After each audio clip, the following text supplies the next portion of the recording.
Egunon, GeoGebraren kalkulu horria estadistikarako erabiltzen jarraituko dugu. Orain, maiztasun taula estadistiko bat dugula, grafiko estadistikoak egiten ikasiko dugu. Aurreko bideo batean, banaketa estadistiko honekin egin dugu lan, eta hortik maiztasun taula bat osatu genuen. Grafiko estadistikoak egiteko kalku horrian ditugun botoi batzuk edo komando batzuk erabiliko ditugu. Hau batez ere. Banaketa honetan aldagaia da arreba kopurua eta maiztasun absolutuak hauek izan dira. Aldagai bakarreko analizia botoia erabiliko dugu. Aldagaiaren erantzun posibleak aukeratzen ditut eta aldagai bakarreko analizia botoian klik egiten dut. Ondoren, maiztasun absolutuen zutabea ere gehitu nahi dut. Horretarako, hemen dagoen gurpil honetan klik egingo dut, eta momentuz datu gordinak, hau da X aldagaiaren balio posibleak baino ez ditut, hemen klik egiten badut, bigarren zutabe bat agertzen zaigu utzik. Ondoren, maiztasun guztien zutabea aukeratzen dut, eta esku honen gainean klik egiten dut. Hemen daukagu taula. Jarraian, analizatu botoian klik egiten badugu, barra diagrama bat agertuko zaigu. Barra diagrama da datu isolatuak direlako. Datu taldekatuak direnean, histograma ere erabil dezakegu. Momentuz jarrituko dugu barra diagramaekin. Barra diagramaz gain, hemen daukagu beste botoi bat, eta bertan klik egiten badugu, kalkulo estadistiko batzuk agertuko zaizkigu alboan. Besteak beste, N, laginaren tamaina, bataz besteko balioa, desbidazio tipika edo estandarra, datu guztien batura, datuen karratuen batura, balio minimoa, balio maximoa, mediana eta lehenengo eta hirugarren kuartilak. Balio horien artean parametro estadistiko importanteenak agertu zaizkigu. Eta banaketa estadistiko honetan bezala aldagaia jarraitua denean, datuak taldekatu behar ditugu. Datuak taldekatuta ditugunean, maiztasun taula horrela osatzen dugu, eta ikus dezagun nola egin grafikoa. Egingo dugun grafiko egokiena histograma izango da. Kalkulo horria lehioa aktibatuko dugu, eta aldagai bakarreko analizia botoian klik egingo dugu, eta gorpilan sakatuta klasea eta maiztasunak aktibatu egingo dugu. Maiztasunak izango dira hemen daudenak. Klik. Eta klaseak 0-tik 4 bitartean dira automatikoki jarrita ditugunak.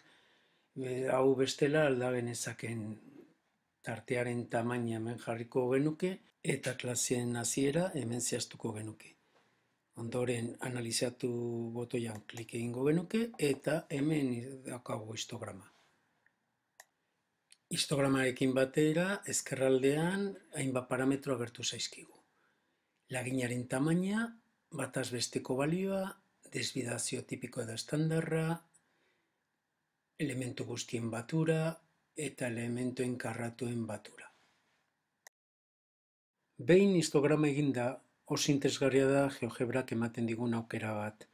Eta ze aukera da hori?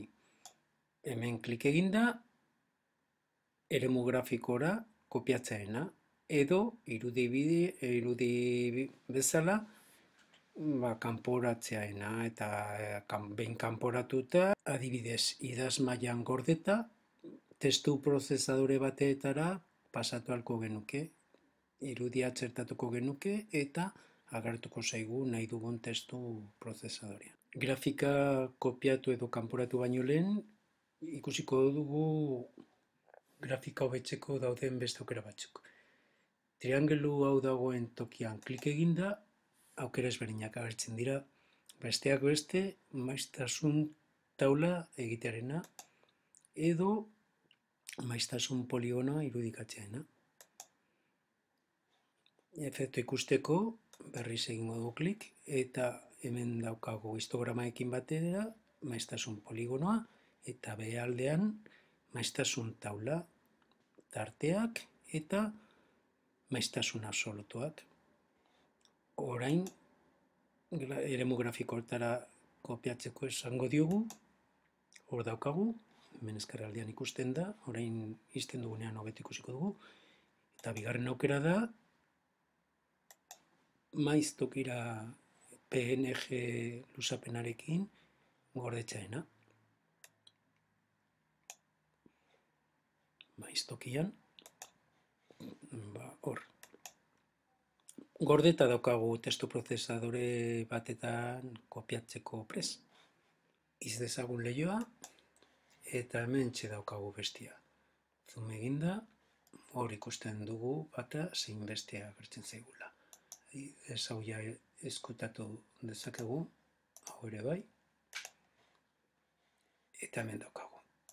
Testu hau eta testu hau ere eskutatuta, hemen daukagu klaseak edo tarteak eta maiztasunak hobeto ikusteko eremu grafikoan hau egingo dugu eskumako botoia eta ikustarazi ardatzak hortxe daukagu. Beste alde batetik, maiztasun taula hau independentea da, klik eginda eta arrastatuta beste nonbaiten kokatu aldugu. Orain zure txanda, bi ariketa proposatzen dizkizut. Honetan datu isolatuak agertzen dira, honetan datuak taldekatu beharko dituzu. Egin bakoitzari dagokion maiztasun taula, ondoren egin dagozkien barra diagrama, histograma eta maiztasun poligonoa. Alboan taula eta txertatu irudi horiek hemen lan eremuan. Hau da, ikuspegi grafikoan.